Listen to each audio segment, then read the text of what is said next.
Pixel 8 needs to do more. Call me crazy, but here's my philosophy on this. It's $699 now. At $599, I think, I don't want to say we forgave a lot, but I think the expectations maybe were a little lower. And one of the biggest things that's really come out of 2023 is the advent of the value flagship. And I've called the Pixel 7, the Pixel 6, even the Pixel 8, I've called them value flagships. Why? Because they have a flagship chipset, flagship camera, but they don't necessarily have all the bells and whistles. And we've seen a lot of phones come out of the woodwork this year. The Think phone is a fantastic phone. We've had the Nothing phone. We had the S23 FE. We've had, even the OnePlus 11 is, I don't really, it's more of a fully fledged flagship, but it has value pricing. And, well, even the OnePlus 11 is cheaper than the Pixel 8. So there's a lot of things that are going to happen very, very soon. Like the S24 is going to come out in probably about a month. The OnePlus 12 is going to come out. You look at the Pixel 8 and you're like, well, it doesn't have 3 cameras. It doesn't have the biggest screen. It doesn't have the best battery life. I know a lot of people focus in on this, but it has the Tensor G3. The new ones are going to have the Snapdragon 8 Generation 3, which are supposed to be a lot better in the AI and machine learning department, but definitely in like gaming and higher end performance and things like that. And the Pixel 8 is a very good phone. Like, I like the Pixel 8. I bought this with my own money so I could cover it, so I could talk about it. But it was a lot better value proposition at $599. And the further reason I say that they need to add more, there just doesn't make a lot of sense when it comes to this phone. So whenever the Pixel 7 came out, fantastic phone, $599, all the bells and whistles. And then the Pixel 7a came out, it was like $50 cheaper. and it offered 95% the same experience. We're going to see that again. That was just the second chapter of the same book. The Pixel 8a will be out. They'll announce it at Google I/O or late spring, and then likely it's going to be $500 again. So why do we need 2 phones that are so similar? It just doesn't make a whole lot of sense. And whenever you have the competition in the $400 and $500 department is so steep now, and a lot of them have 3 cameras, bigger screens, bigger batteries. Like, there's a lot of stuff that they're doing that's really incentivizing to go ahead and pick one up. I mean, shoot, yeah, I thought the S23 FE was too expensive, but then they knocked it on the sale price for Black Friday for several weeks. You could get it for $399. That's an amazing deal at $399. If you said, Adam, should I spend $699 and get the Pixel 8, or should I spend $399 and get the S23 FE? All day long, I'm going to say get the S23 FE. If you wanted to get the Think phone, they had it as low as like $350. If you said, hey, Adam, should I get the Pixel 8 at $699 or should I get the $350 or $399 Think phone? I would say get the Think phone. Google just doesn't have sales that are that good, and then they don't have phones. Well, in this price point, the Pixel 8 is not that built out, and we're going to see it with the Pixel 8a. If you're going to bring the price up on the Pixel 8a, and then you're going to bring the price up on the Pixel 8, you need to add more stuff. Yes, it has a brighter screen. Yes, it has a 120 hertz refresh rate, but really and truly, it's missing some things that I think fundamentally should be there for a phone at that price. And that's one thing that I've always kind of applauded the S series for, like the S23, S22. It's got 3 cameras. It's got a flagship level chip and 3 cameras. If you look at the iPhone, it still has 2 cameras. You look at the Pixel, it's still got 2 cameras. There are some things that I think they need to do. I think that the Google name and the price and the value proposition we were looking at was better at $599, especially when they had those sales and they would drop it down to $449. That was a great deal. So it's, I think, a little bit of a confusing product whenever you look at the Pixel 8 Pro, you look at the Pixel 8, you look at the landscape. It's going to be really hard to recommend the Pixel 8 when you can get the OnePlus 12 probably for the same price. It's just going to be a much more complete phone in a lot of areas. It feels more like a flagship phone.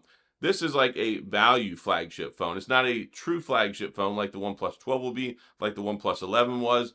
And it just, I don't think, has enough leverage in the market with what you're looking at to charge $699. I think it's an okay price, but I think it's on the upper limit of what's acceptable, especially when you look at the mid-tier pricing for these other flagships or these flagships or value flagships that have last year's chipset. The thing is last year's or this year's chipset is pretty darn good, especially when you can get like a Snapdragon 8 Plus Generation 1. And here's the thing. What are we going to see this next year? Well, this year we saw them bring back the Snapdragon 8 Generation 1 and like the S23 FE. Could you imagine next year an S24 FE with a Snapdragon 8 Generation 2, which is the best processor probably I've ever seen in a phone, and then we're still paying $699 for a Pixel 8? Like, it's going to get its clock clean. So I think that, especially now that Google has brought up the price point on the 7A, is going to be the same on the 8A, and then they push the stratification up higher, 699 Pixel 8, 999 Pixel 8 Pro. I think they're going to lose out on some sales, and I think that they're not offering the same level of value. So when you take a look at it, on paper, a lot of these other phones are much more enticing. And the funny thing is, so I monitor stuff, right? I always put out affiliate links. I tell you when there's deals and stuff. I am still having a lot of people buy the Think phone. I probably had people buy 2 Pixel 8s in the last month using my links, and probably 40 Think phones. Probably 15 S23 FEs. There are a lot of these phones that are just such good values at that price point. Like, if you can get anything with the Snapdragon 8 Generation 1, 8 Plus Generation 1, anything like that around $400, has 2 or 3 cameras, high refresh rate, beautiful screen, all those great things, it really, really makes for a compelling argument. These are not the days of yesteryear where you're stuck paying $400 or $500 for a phone that sucks. It's only going to be good for a year. We're looking at last year's flagship hardware with some reputable brands like Motorola, OnePlus, Lenovo. There's just a lot of different options. And then, well, look at the landscape. So I think that the pricing and what we get with the Google Pixel 8 is a little on the tone deaf side. I think it kind of missed the mark with their mission and what they've been trying to do for the last couple of years.